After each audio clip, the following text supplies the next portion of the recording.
우리 기고만장 기자실에서는 오늘 좀 긴박하게 원전 후쿠시마 그 원전에서 나온 방사성 물질이 뭐 우리나라까지 좀 오는 거 아니냐 이런 얘기도 있는데 좀 피해가 있는지 없는지 알아보도록 하고 이후로 그 LIG 건설 CP 발행과 LIG 건설 법정 관리 그다음에 그 대주주들의 어떤 그 주식담보대출 어떻게 된 건지 알아보도록 하고요.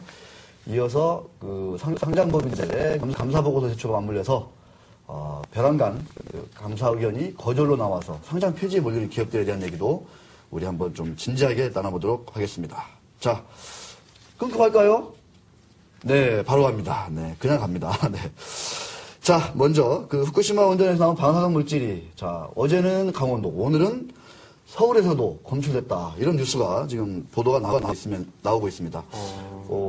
인체에 미치는 영향이 어떨지 걱정이 좀 되긴 되냐고. 사실 상당히 많이 걱정이 됩니다. 네, 네. 그렇습니다.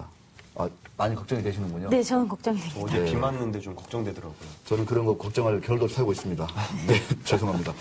자, 걱정 안 해도 되는 건지 정말 좀 심각한 무언가 좀 우리가 걱정할 게 있는 건지 톡 시원하게 좀 들여다보겠습니다.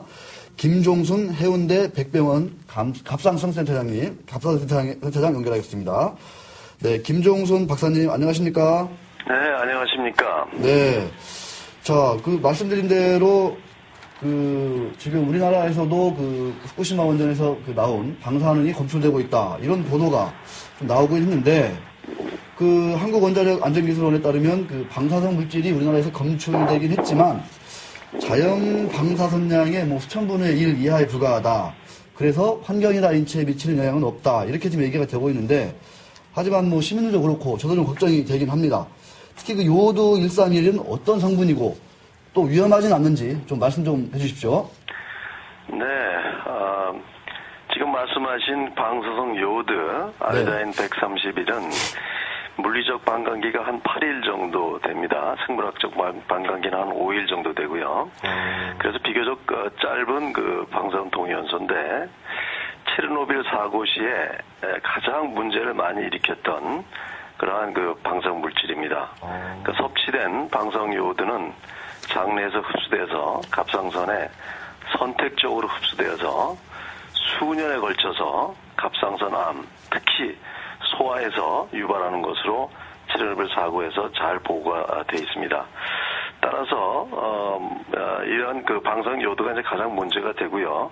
그 외에 세슘이나 스트론튬 같은 그러한 방사성 물질이 있는데 이러한 것들은 일반 대중에는 큰 문제가 되지 않을 것으로 보입니다. 네.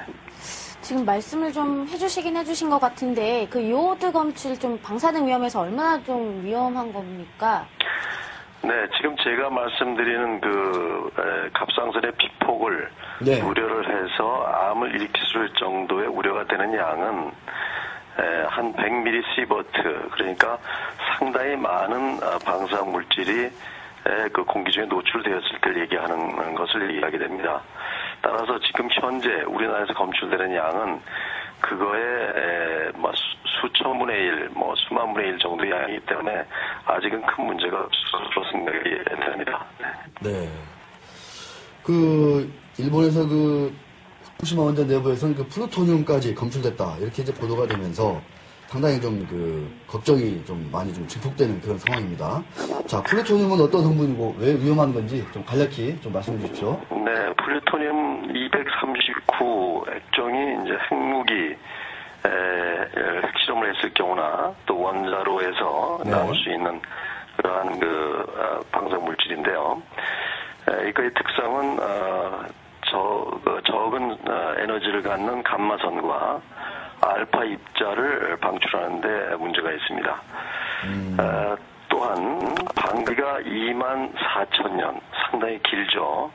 그래서 일단 우리 몸속에 폐나 공기를 통해서 폐나 또 장애를 통해 가지고 이제 흡수가 되면은 뼈와 간에 침착이 되어서 상당히 오랜 기간 동안 잠재를 하면서 이제 각종 암을 일으킬 수 있기 때문에 상당히 위험한 물질이라고 볼 수가 있습니다. 네. 그러나 단지 앞서 말씀드린 바와 같이 지금 저희의 검출되는 양은 이게 수만 분의 1 정도 양이기 때문에 그런 위험까지 줄 수 있는 그런 양은 아니라고 생각이 됩니다. 네. 네, 박사님. 근데 그 원자력 발전이라는 게 굉장히 두렵고 그러는데 좀 너무 어마어마한 일이다 보니까 저희가 좀 어떻게 대응할지 좀 보기가 힘든데요. 지구를 한 바퀴를 돌아서 왔다고 하니까 좀 겁나고 그런데 이런 뉴스를 접하면은 국민들은 좀 어떻게 대응을 해야 되나요? 네, 저희가 그 방사선 측정이 상당히 예민한 그러한 기구들을 가지고 있기 때문에 이러한 그 원자력 발전 사고 시에 검출되는 또는 핵실험 후에 검출되는 이런 방사선이 아주 극미량까지 검출해낼 수가 있습니다. 따라서 이러한 극미량이 검출됐다는 것은 저희가 여러 환경적인 영향이라든가 이런 거에 우리가 경각심을 갖는 좋은 수단이긴 하지만 인체에 미칠 수 있는 용량이라고 하는 거에 대해서는 정확하게 홍보가 되어서 이제 과도한 두려움은 없었으면 하고요. 가장 이제 우리가 우려하는 그 방사능 요오드에 대해서 정말 우리나라도 심각하게 그 피폭될 우려가 있다고 한다면 국제적인 기준에 맞춰서 갑상선 피폭이 100mSv 이상 우려가 된다고 한다면 방사성 요오드의 피폭을 막기 위한 방호제가 있습니다.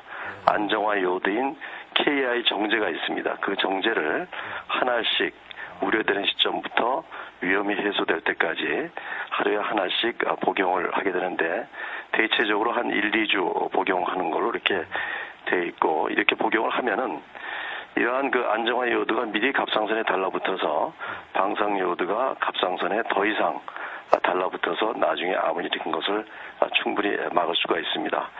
그런데 이러한 것들을 미리 겁을 먹어서 사전에 남용을 하게 되면은 여러 가지 부작용을 초래할 수 있고 특히 갑상 질환을 가지고 있거나 또 잠재적인 갑상 질환이 있는 사람들은 여러 가지 그 갑상선 기능에 문제를 초래할 수 있기 때문에 또 부작용도 있기 때문에 그러한 것은 바람직하지 않다고 생각이 되고 저희가 저희 안전기술원에서 이러한 위험성이 있다고 한다면 그거에 대한 대비를 충분히 하고 있는 걸로 되어 있고 저희 나라에서도 상당량의 그 포타슘 아이오다의 정제가 비축이 되어 있는 걸로 알고 있습니다. 네. 자, 오늘 이렇게 차분한 말씀 너무너무 감사드립니다. 네, 감사합니다. 네. 우리 김 박사님 말씀 들으니까 아직은 그렇게 좀 걱정할 단계는 아니다. 너무 걱정해서 미리 먹으면 또 문제가 생길 수 오히려 있다고 하니까요. 그게 또 부작용이다 이런 말씀 네. 드렸습니다. 자, 해운대 백병원 갑상선센터의 김종순 센터장님이었습니다. 자, 넘어갑니다.